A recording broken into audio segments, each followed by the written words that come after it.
Hey everyone, so guys कैसे हैं आप सभी? ऐसा है आप सभी अच्छे होंगे, मस्त होंगे, स्वस्थ होंगे और जोर शोर से आप सबकी पढ़ाई चल रही होगी। तो गाइस हमने रचना शरीर में इंद्रिय शरीर चैप्टर को स्टार्ट कर दिया था और लास्ट लेक्चर में हमने डिटेल में इंद्रिय शब्द की व्युत्पत्ति, निरुक्ति, परिभाषा, इंद्रियों की संख्या और इंद्रियों का महत्व पढ़ा था। नाउ आज के इस लेक्चर में हम जो टॉपिक स्टार्ट करने जा रहे हैं वो है नेत्र शरीर, यानी कि आज के इस लेक्चर में हम डिटेल में अकॉर्डिंग टू आयुर्वेद आई की एनाटॉमी पढ़ेंगे और आज के सिंगल लेक्चर में हम नेत्र सारे चैप्टर को पूरा कंप्लीट कर देंगे। ठीक है, तो चलिए टाइम को ज़्यादा वेस्ट न करते हुए आज का हमारा जो टॉपिक है इसे हम स्टार्ट करते हैं। तो अकॉर्डिंग टू आयुर्वेद नेत्र को अक्षि भी कहा है, चक्षु भी कहा है, दृष्टि भी कहा है, चक्षुर इंद्रिय भी कहा है और दर्शन इंद्रिय भी कहा है। यानी कि ये सारे शब्द नेत्र के क्या है, पर्यायवाची शब्द है। अगर हम नेत्र के आकार की बात करें यानी कि इसके शेप की बात करते हैं तो अकॉर्डिंग टू आयुर्वेद नेत्र गोलक यानी कि आई बॉल इसका शेप कैसा होता है, गोल गो स्तन के आकार का, यानी कि round just like breast of a cow. इसको आप दूसरे शब्दों में बोल सकते हैं कि इसका शेप जो होता है वो कैसा होता है, ओवल होता है, just like shape of breast of cow. ठीक है, आगे देखिए अगला टॉपिक है पंचभौतिकत्व, यानी कि पंचभौतिक स्वरूप ऑफ नेत्र। तो जैसे कि आप सभी जानते हैं कि इस संसार के जितने भी द्रव्य है वो किसके बने हुए हैं, पांच महाभूत के बने हुए हैं। तो वैसे ही नेत्र भी किससे बने हुई है, पांच महाभूत से बनी हुई है। And according to Acharya Sushruta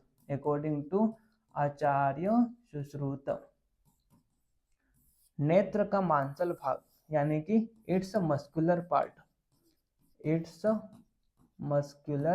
part किससे बना हुआ है, पृथ्वी महाभूत से बना हुआ है। रक्त वर्ण का भाग यानी कि it's vascular part and blood ये किससे बना हुआ है, अग्नि महाभूत से। कृष्ण भाग यानी कि ब्लैक पोर्शन ऑफ आई, बताइए क्या क्या है। तो एक तो है आपका कॉर्निया एंड दूसरा है आइरिस, है ना। तो ये किससे बना हुआ है, वायु महाभूत से, है ना। श्वेत भाग यानी कि व्हाइट पोर्शन ऑफ आई यानी कि स्लेरा। तो ये स्लेरा किससे बना हुआ है, अकॉर्डिंग टू आयुर्वेद जल महाभूत से, है ना। एंड अश्रु मार्गों की उत्पत्ति, अश्रु मार्ग यानी कि लेक्राइमल डक्ट्स, तो ये किससे बनी हुई है, ये आकाश महाभूत से बनी हुई है। ठीक है, तो इस प्रकार से आचार्य सुश्रुत ने नेत्र का पंचभौतिक स्वरूप को डिस्क्राइब किया। ठीक है, इसके अलावा आचार्य सुश्रुत ने एक और चीज बताई, है ना। इसको मैंने यहाँ पे नोट्स में इंक्लूड नहीं किया है, तो आप क्या कीजिए, इसको आपकी नोटबुक में इंक्लूड कर लीजिए। ठीक है, Acharya Sushruta also describe role of tridosha in determining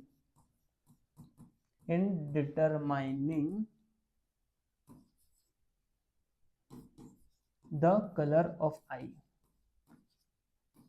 यानी कि नेत्र किस वर्ण की होगी उसका कलर कैसा होगा, तो किस पर डिपेंड करता है, इट डिपेंड ऑन त्रिदोष। आचार्य सुश्रुत ने यह बोला कि जब रक्त दोष किससे एसोसिएट करता है, एसोसिएट विथ तेज महाभूत, या आप ऐसा बोल लो कि वेन तेज महाभूत, है ना। ऐसा बोलना थोड़ा ज्यादा सही रहेगा, क्या, वेन तेज महाभूत associate with rakta dosha then colour of eye will be red, यानी कि आई कैसी होगी, रेडिश आई होगी। इसे ही आयुर्वेद में क्या बोला है, इसे ही आयुर्वेद में बोला है रक्त अक्षी, है ना। वेन तेज महाभूत associate with pitta dosha then colour of eye will be brown, यानी कि ये कैसे होगी, ब्राउनिश आई होगी, ब्राउन कलर की। ठीक है, इसे ही आयुर्वेद में क्या बोला है, पिंक अक्षी। ठीक है, वेन तेज महाभूत associate with kapha dosha, then colour of eye will be shukla, shukla यानी कि पेल आई होगी, ठीक है, पेल आई, ठीक है। तो इस प्रकार से Acharya Sushruta describe the role of tridosha in determining the colour of eye, ठीक है। इसके अलावा आचार्य सुश्रुत ने एक और चीज बताया है ना, वो क्या है, वो ये बोला कि वेन है ना, वेन तेज महाभूत, जब क्या होता है तेज महाभूत वात दोष से एसोसिएट कर जाता है, देन जो आंखें होती है वो कैसे होती है, विकृत, है ना, यानी कि बच्चे का जब जन्म होता है तो उसके आंख में किसी न किसी प्रकार का क्या होता है, डिसऑर्डर होता है, विकृत अक्षी, ठीक है। साथ में आचार्य सुश्रुत ने यह भी बोला कि जब गर्भाधान में तेज महाभूत है ना, तेज महाभूत कहाँ नहीं पहुंचता है, अक्षी तक नहीं पहुंचता है ना, जब तेज महाभूत कहाँ नहीं पहुंचता है, अक्षी तक नहीं पहुंचता है ना, तो जो बच्चा पैदा होता है वो कैसा पैदा होता है, वो अंधा पैदा होता है ना, ठीक है। तो जो न्यूबॉर्न बेबी होता है वो कैसा होता है, ब्लाइंड होता है, कब, जब गर्भाधान में तेज महाभूत अक्षी तक नहीं पहुंचता, ठीक है। तो इस प्रकार से यहाँ पे त्रिदोषों का रोल बताया है किसने, आचार्य सुश्रुत ने, ठीक। चलिए, तो इसको आप आपकी नोटबुक में इंक्लूड कर लीजिए, है ना, इसको आप पहले तो स्क्रीनशॉट ले लीजिए, है ना, या वीडियो को पॉज करके इसको आप लिख लीजिए, ठीक है। चलिए अब हम आगे बढ़ते हैं, है ना, और आगे क्या बताया यहाँ पे, ठीक है। तो देखिए यहाँ पे हाँ, अगला टॉपिक क्या है, दोष संबंध, है ना। तो देखिए, तो रूप के ज्ञान को वहन, है ना, देखो क्या बोला यहाँ पे, प्राण वायु, है ना, प्राण वायु जो होती है वो क्या करती है, रूप के ज्ञान का वहन करती है। ज्ञान वायु की बात करते हैं तो इट इज रिस्पॉन्सिबल फॉर गति, है ना, जितनी भी गति है नेत्र में वो किसके द्वारा होता है, ज्ञान वायु के द्वारा होता है ना। आलोचक पित्त का क्या कार्य होता है, रूप का ग्रहण करना, और तर्पक कफ का क्या होता है, नेत्र को प्रसन्न करना, स्वस्थ एवं गीला रखना, ठीक है। इसको आप यहाँ पे थोड़ा इंग्लिश में देखिए और अच्छे से हमें समझ में आएगा, है ना। तो प्राण वायु जो होती है इट इज कैरियर ऑफ रूप गुण, है ना। Vyana vayu it is responsible for blinking of eyelid, alochaka pitta it is responsible for perception of vision, है ना, and tarpaka kapha it is responsible for healthy and pleasant eye, ठीक है। चलिए अब हम बात करते हैं आगे, अगला टॉपिक है नेत्र गोलक का प्रमाण, यानी कि मेजरमेंट ऑफ आई बॉल, है ना, मेजरमेंट ऑफ आई बॉल, है ना। तो आचार्य सुश्रुत ने आई बॉल को क्या कहा है, नयन बुद्बुद कहा है, क्या बोला है, नयन बुद्बुद, ठीक है। और आचार्य सुश्रुत ने ये बोला कि ये जो नयन बुद्बुद है तो इसका डायामीटर जो होता है एंटेरियो पोस्टीरियरली वो कितना होता है, 2 अंगुल, 2 अंगुल यानी कि इतना, ये देखो इस ये जो दिख रही है फिंगर की चौड़ाई इसको 1 अंगुल बोलते हैं, ये क्या देखो 2, तो इतना होता है, एंटेरियो पोस्टीरियर डायमीटर कितना होता है, 2 अंगुल, है ना। और इसका सरकमफेरेंस बोले तो साइड टू साइड डायमीटर, है ना, साइड टू साइड डायमीटर ये कितना होता है, 2.5 अंगुल, ठीक है। तो इसको आप थोड़ा मैं डायग्राम से बताता हूँ इसको, है ना। जैसे कि मान लो आप सभी को पता है नेत्र कुछ इस प्रकार से ओवल शेप की होती है ना। तो आचार्य सुश्रुत ने क्या बोला कि इट्स एंटेरियो पोस्टीरियर डायमीटर, है ना, यानी कि ये this is what, this is the anterior, है ना, एंटेरियो पोस्टीरियर डायमीटर, ये कितना बताया, 2 अंगुल, है ना। And it's the side to side diameter यानी कि वर्टिकल एंड हॉरिजॉन्टल डायमीटर, है ना। तो ये कितना होता है, ये 2.5 अंगुल बताया, है ना, 2.5 अंगुल, ठीक। चलिए अब हम बात करते हैं नेत्र विभाग यानी कि anatomical structure of eye according to Ayurveda हम देखेंगे, ठीक है, according to Ayurveda anatomical structure of eye, ठीक है। हाँ, तो इस टॉपिक को स्टार्ट करने से पहले जो लोग यूट्यूब पर लेक्चर देख रहे हैं उनको मैं इन्फॉर्मेशन दे दूं कि हमारी रेगुलर बीएमएस फर्स्ट ईयर की online classes Ayurveda wings application पर होते हैं, जिसका लिंक इस वीडियो के डिस्क्रिप्शन में दिया गया है ना। तो आप एप्लीकेशन को डाउनलोड कीजिए, आप जैसे ही ऐप को डाउनलोड करेंगे तो वहाँ पर आपको बीएमएस फर्स्ट प्रॉप का टाइल मिलेगा, वहाँ पर आपको 3 कोर्स मिलेंगे। पहला कोर्स मिलेगा आपको BMS first prop complete course, ठीक है। तो अगर आपको पूरा कंप्लीट कोर्स चाहिए तो आप उसमें ले लीजिए, है ना।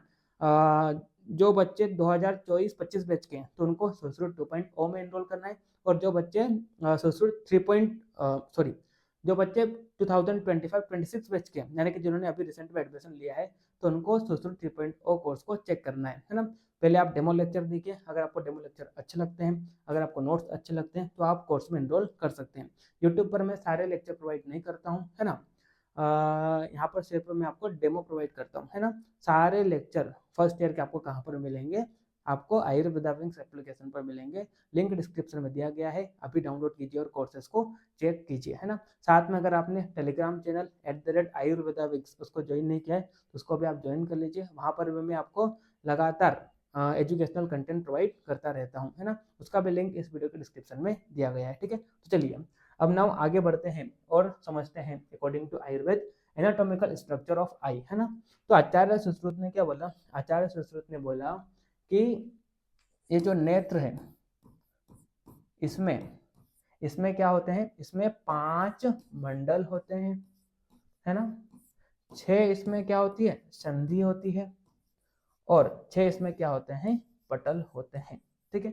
देखिए आप यहाँ पे श्लोक, मंडलानि च संधिश्च पटलानि च लोचते, यानी कि आई में क्या होता है, मंडल होता है, संधि होता है एंड पटल, यानी कि ये 3 स्ट्रक्चर पाए जाते हैं, है ना।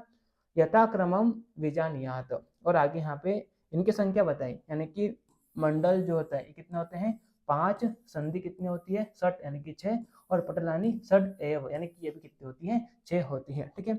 तो इस प्रकार से अकॉर्डिंग टू आयुर्वेद आपको नेत्र में 3 स्ट्रक्चर देखने को मिलेंगे, मंडल, संधि और पटल। मंडल कितने होते हैं, 5 मंडल होते हैं, 6 संधि और 6 क्या होते हैं, पटल, ठीक है। चलिए 1 बाय 1 हम डिटेल में समझते हैं कि मंडल, संधि और पटल क्या है, ठीक है। चलिए तो आप देखिए यहाँ पे, है ना, आंखों में क्या क्या होता है, मंडल, मंडल मंडल यानी कि सर्कुलर स्ट्रक्चर ऑफ आई, है ना, सर्कुलर स्ट्रक्चर या आउटर कवरिंग ऑफ आई, ऐसा बोल दो आप, आउटर कवरिंग ऑफ आई, इसे क्या बोला, इसे मंडल बोला। कितने होते हैं ये, 5, है ना। आगे क्या बोला, संधि, संधि क्या होता है, संधि क्या होता है, तो जंक्शनल एरिया, है ना, जंक्शनल एरिया बिटवीन 2 मंडल, बिटवीन 2 मंडल, इसे क्या कहते हैं, संधि, है ना। तो ये कितनी होती है, ये 6 होती है ना। और पटल, पटल यानी कि आउटर कोट जो है, आउटर लेयर जो है आई की, उसे क्या कहते हैं, उसे पटल, ये भी कितनी होती है, 6, ठीक है। चलिए सबसे पहले हम बात करते हैं नेत्रगत मंडल, है ना।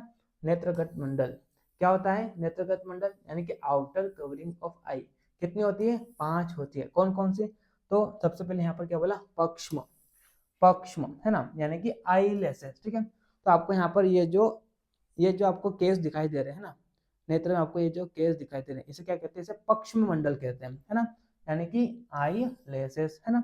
दूसरा मंडल क्या होता है, वर्त्म, वर्त्म मंडल, है ना।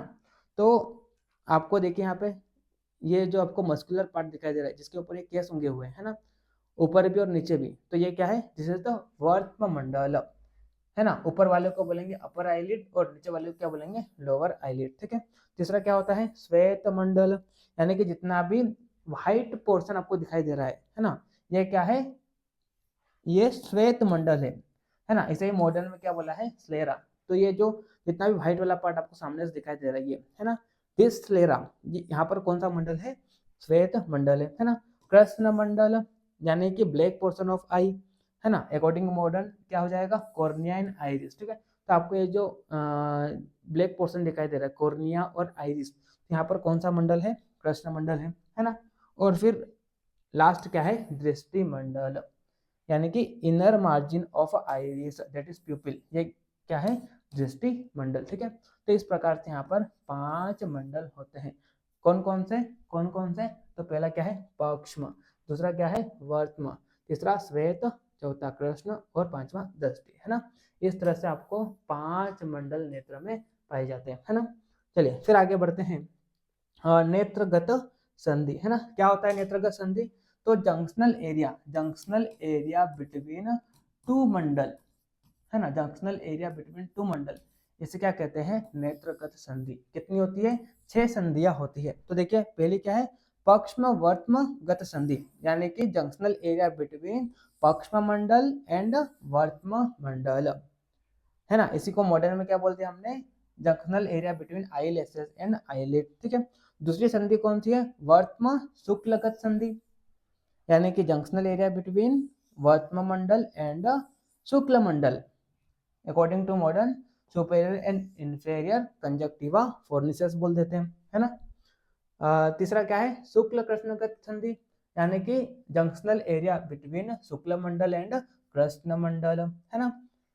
अकॉर्डिंग टू मॉडर्न क्या बोला इसे, पिपुलरी मार्जिन, है ना।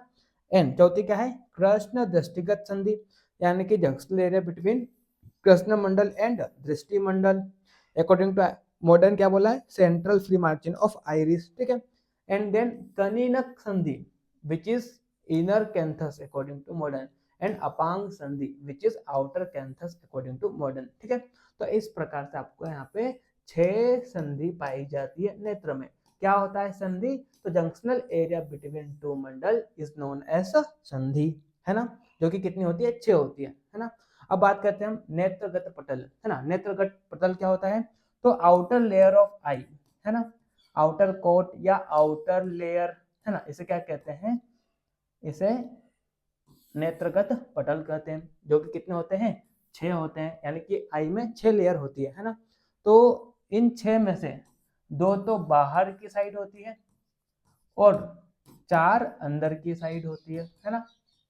तो 2 बाहर की कौन कौन सी है, तो ऊर्ध्व वर्त्म पटल एंड अधो वर्त्म पटल, यानी कि upper eyelid and lower eyelid, ठीक है। शेष 4 पटल किसके अंदर होती है, नेत्र के अंदर होती है। कौन कौन सी, तो पहले यहाँ पे क्या बोला, तेजो जल आश्रित पटल, यानी कि कॉर्निया एंड एक्वस ह्यूमर। अगला यहाँ पे क्या बोला, मांस आश्रित पटल, यानी कि iris and ciliary body, both are mesodermal in origin and content muscular tissue. मेद आश्रित पटल, यानी कि hyaloid membrane and hyaloid membrane of the vitreous body, ठीक है। और अस्थि आश्रित पटल, यानी कि न्यूक्लियस ऑफ अ लेंस, ठीक है। तो इस प्रकार से आपको नेत्र में 6 पटल पाए जाते हैं, ठीक है। तो इस प्रकार से अकॉर्डिंग टू आयुर्वेद नेत्र में आपको कितने स्ट्रक्चर दिखाई देते हैं, 3 स्ट्रक्चर दिखाई देते हैं, जिसमें से 5 क्या है, 5 तो मंडल है, 6 यहाँ पर संधि पाई जाती है और 6 यहाँ पर क्या पाए जाते हैं, पटल पाए जाते हैं, ठीक है। ये आपको याद होना चाहिए, डायरेक्ट यहाँ से संख्या से एमसीक्यू में क्वेश्चन पूछा जा सकता है, ठीक है। तो इस तरह से नेत्र में 5 मंडल, 6 संधि और 6 पटल कौन कौन से, वो हमने डिटेल में ऊपर देख लिया है ना। अब देखिए एक चीज और आप नोट डाउन कर लीजिए कि ये जो नेत्र है एमसीक्यू पॉइंट ऑफ व्यू से इंपॉर्टेंट है ना। ये जो नेत्र है ना, नेत्र जो है इसका गेस्टेशन पीरियड में, है ना, इसका गेस्टेशन पीरियड में नेत्र का फॉर्मेशन कब होता है, तो 3rd मंथ में होता है ना, 3rd मंथ में, इसको याद कर लो। और एक चीज याद कर लो कि ये जो नेत्र है ये क्या है, ये प्रसाद भाग है, ये प्रसाद भाग है किसका, मज्जा धातु का, है ना, मज्जा धातु का, बस इसको याद कर लो, ठीक है। एमसीक्यू में पूछ लेगा, है ना। तो याद रखना है आपको, नेत्र का निर्माण कब होता है, इन 3rd month of gestation period. और नेत्र क्या है, तो इट इज द प्रसाद भाग ऑफ मज्जा धातु, है ना। एमसीक्यू में पूछ लेगा, इसलिए मैंने आपको यहाँ पे एक्स्ट्रा पॉइंट बता दिया, ठीक। चलिए, तो इस तरह से आज के इस लेक्चर में हमने क्या किया, नेत्र शारीर, यानी कि अकॉर्डिंग टू आयुर्वेद आई के एनाटॉमी को पढ़ा। नेक्स्ट आने वाले लेक्चर में हम क्या करेंगे, त्वक शारीर को पढ़ेंगे, ठीक है। तो आई होप आपको लेक्चर समझ में आया होगा। अगर आपको लेक्चर अच्छा लगा है तो वीडियो को आप लाइक कर दीजिए और अपने दोस्तों को भी शेयर कर लीजिए। और अगर आप में से कोई आयुर्वेदा विंग्स का ऑनलाइन बीएमएस क्लास को ज्वाइन करना चाहता है तो एप्लीकेशन को डाउनलोड कीजिए, लिंक आपको डिस्क्रिप्शन में दिया गया है ना। और इस लेक्चर के रिगार्डिंग अगर किसी को किसी प्रकार का कोई डाउट है तो मेरे नंबर आप सभी के पास है, आप बेहिचक होकर मेरे को कॉल कर सकते हैं, मैं आपके सारे डाउट को सोल्व कर दूंगा, ठीक है। तो मिलते हैं नेक्स्ट लेक्चर में, तब तक के लिए okay bye, see you again.